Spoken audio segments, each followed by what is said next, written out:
bir gurunglashaylik degan gap o'rtaga tashlanadi. Siz ham bunday samimiy istaklarga tez-tez duch kelishingiz tabiiy. Va bunday suhbatlar uchun negadir oqshom paytlar tanlanadi. Ehtimol oqshom suhbatlarining dil tortar sehri boshqachadir. Biz ham shu an'anaga amal qilib, sizlarni navbatdagi oqshom gurungiga taklif qilamiz. Bugun tilshunos olim Rahimboy Jumaniyozov hamda san'atshunos Go'zal Xoliqulovaning oqshom gurungiga quloq tutamiz. Mavzu bevosita siz va bizga ham daxldorligini hisobga olsak, tabiiyki unga befarq, bee'tibor bo'lmaymiz.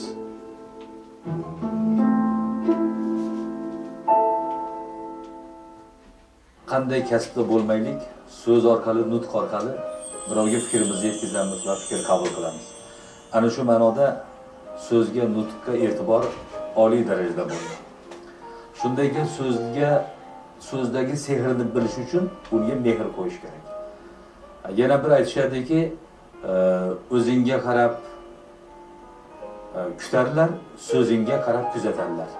Bularning hammasini zamirda so'z va nutqqa e'tibor, azaldan so'z aytish, fikr ifoda etish, so'z, fikr, ohang uyg'unligi orqali ikkinchi birovga fikrni yetkazish ham san'at darajasida bo'lgan, ham o'ziga xos mohiyat, ahamiyat kasb etganini bilasiz. Juda to'g'ri fikrni aytdingiz hozir.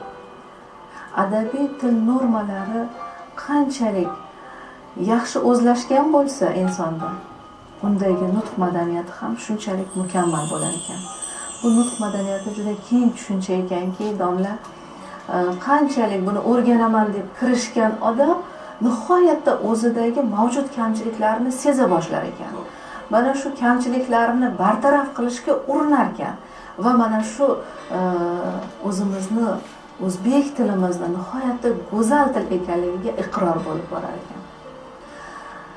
Kuzatishlarimizga qaraganda nutq madaniyatidagi o'sha boya aytib o'tdik, asosi adabiy til normalariga borib taqaladi deb. Bugungi kunda shu adabiy til normalari, qonun qoidalariga rioya qilish avvalambor domla shu oiladan, qolaversa bog'cha, maktab, oliy va o'rta maxsus ta'limda va qolaversa undan yuqori bo'lgan pog'onalarda o'zini aksini topadi. Nutq madaniyati deganda o'zi oddiy bir hayotdagi so'zlashuv madaniyatini qaraydigan bo'lsak, har bitta kishini, har bitta shaxsning nutqi o'ziga xoslik bilan ajralib turadi. Mana masalan, agar biz biron bir kishini taniydigan bo'lsak, ularni ko'rmasdan ham oldin ularni gapirish ohanglari yoki so'zlashish uslublaridan biz ovozini eshitib bilib olamizki, ha, kim kelyapti. Ko'z oldimizda tasavvur bo'ladi va uni ko'z oldimizga keltirib, ularni nutqi orqali taniy olamiz. Lekin ular nutq madaniyatini qanday ekanligini o'sha kishilarni orasida bo'layotgan muloqotlardan ham bilamizda. Ha, bu kishini deymiz, nutqi juda ham go'zal ekan, juda ham chiroyli ekan deymiz. Agar u stilistik qonun qoidalariga rioya qilinmasa, palaparchi so'zlansa yoki har bitta so'zga jargon gaplarni, so'zlarni qo'shib gapirsa, ha, bu nutq yomon ekan deymiz. Oddiy til bilan aytganda, yaxshi nutq ekan, yomon nutq ekan deymiz. Ba'zan shunday holat bo'ladiki, ba'zilar og'zaki nutqqa, ancha so'zga chechan, o'quvli. Ikkinchilar esa yozma nutqqa. Bizni ustozimiz rahmatlik Matyoqub Qo'shonov doim aytardilar. Men minbarda o'zimni quyondek tasavvur qilaman, yozuv stolida arslondek tasavvur qilaman deydilar. Bu degani og'zaki nutqqa unchalik o'quvim yo'q, lekin yozma nutqda fikrimni ifodalash ma'nosida ancha qobiliyatim bor degan mazmundagi fikr. Shunday ekan, misol uchun ba'zan beron gapiruvchilar borki, so'zni juda chechan. Lekin shu aytgan fikringizni bir qog'ozga tushirib bera olmaysiz desangiz, peshonasidan ter chiqib ketadi.